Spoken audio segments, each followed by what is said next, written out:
have 2 items of business for you this week. The first one is last night we did our first interview as subjects. Our internet friend John Scovell had us on his podcast, Explain Myself with Me, and he interviewed us for about an hour and a half, which was a lot of fun. Yeah, we've been following his stuff for, I think him and a few other people that we follow are all kind of like in cahoots because we started roughly at the same time this year. Yeah, so they feel like our building a little community. Graduating class. Or just starting Assuming class. we graduate. Yeah. We're just beginning Yeah. as, who is whatever, junior? Freshman? Freshman, junior? Freshman. Just junior in the is the center. Freshman, I guess. Freshman, sophomore, junior, senior. Let's call ourselves freshmen. Yeah. We're the freshmen. But yeah, so he had us on his podcast. We did a little live phone call. And he's predominantly about music. So we talked a bit about that, but he had a bunch of questions about moving to China, and so it's a good overall conversation about what we do. Yeah. And his podcast is great too. He does this super weird, fun, he kind of sits like this and talks and interviews people and plays some music, and check his stuff out too. John Scovell, Explain Myself with Me. Explain Myself. And we'll put a link in the description below, and then you can learn It's fun, like having all about us. Like that's our first real, I mean, I've been interviewed maybe a couple of times about little tiny things in my past life, but I don't know about you. I've done a million interviews as the interviewer, and it's a lot more fun to be on the interviewee side because it's a lot less preparation and research. The shoe on the other foot. It's way easier.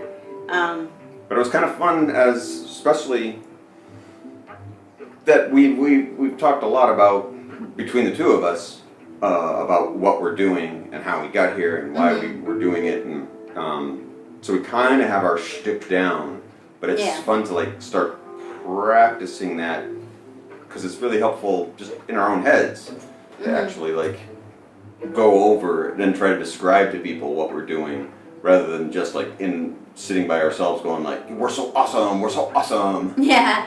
Well, yeah, that's someone outside of us is interested in what we're doing and asking questions that kind of reflect that maybe what we intend is making it out into the world. So that was cool.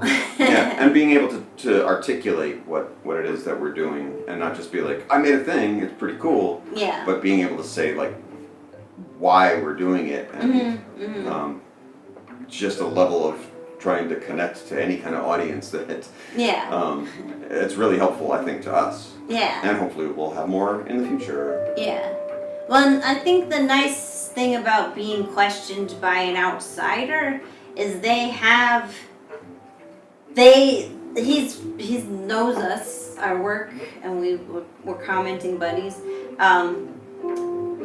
But his perspective on what we're doing is something different than our own perspective, and he thinks of things that maybe we would never have thought of. So it's interesting. Right, because he's not like a fellow vlogger about literally interrogate our life. He's not a vlogger, and he's not an expat person living overseas. He lives back in America, so it's like, and it's not something he follows. But he has his own little stories. Like he had his family did hosting for a couple of Chinese students when he was in high school and stuff. So it's fun to like when you see these things actually connect in ways that you wouldn't be like, what do I know about China? Oh, actually I know a thing.